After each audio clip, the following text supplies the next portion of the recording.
Okay, anonymous question says, what advice can you give to parents in these times to help them raise children who choose to trust and follow Jesus later in life?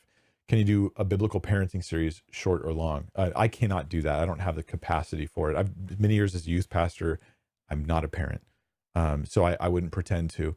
I think that one of the things that might help is resources for people who are good at this and very capable at this. So Natasha Crane has great resources. She's an author. You just Google her, look at her book up. She's got a book called pull her books up. Book called Keeping Your Kids on God's Side. And there's other ones too that she's written that are very good. Because your kids are going to encounter not only worldliness, but also unbelief. You need to do worldview training with them, most likely in this current climate.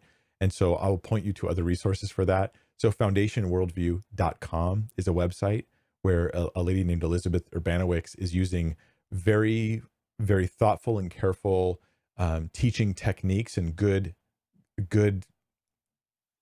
like how you can teach kids well. She's using these techniques. This is what she's focused her work on, is learning teaching techniques for kids, but focusing it on tackling those worldview issues and focusing them on kids. So having a program like Foundation Worldview is great. They don't give me nothing for what they do. I just think that they do a great job. And nobody sponsors me, guys. Nobody. I mean, people who support the ministry sponsor, but that's so I can not have to worry about any of that. I will never sell you anything. In fact, there are t-shirts available, Bible Thinker t-shirts. I don't even have links for them. Maybe I should do that. We don't make anything on those shirts. I just did that because you guys wanted them, right? I don't make any of that. There's no super chats. There's no money coming into this ministry or to my pocket from those types of things. I run ads on YouTube because YouTube doesn't promote your videos as much if you don't run ads. And so that's one of the big reasons for that.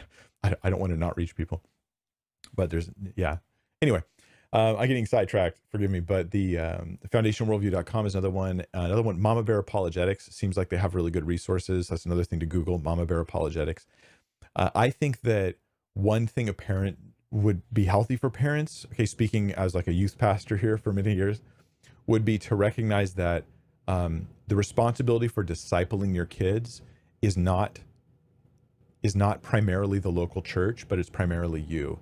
And that's hard and that's difficult and that takes a lot of time. But dropping your kids off at church or even taking them to Christian school is not the discipleship solution for them. They really need a lot from you. And statistically, even somewhat recent statistics showed this when they demonstrated that the primary influence for kids having and holding long-term faith is consistent parents who not only believe these things, but actually live it out. So my only advice that I could give that won't be more detailed, I would point to those other resources for details, would be you be an amazing disciple of Christ who is super serious and intentional about really following Jesus in your life, not just attending church. Really, really serious about genuinely following Christ in your character and not just in the things you don't do, but in your godly character, in your love, and your self-sacrificial behaviors, in your consistency with knowing God, knowing His Word, and living it out. If you're really thoroughly consistent, that's going to be the foundation for you helping disciple someone else. Otherwise, it turns into a potential hypocrisy, I guess.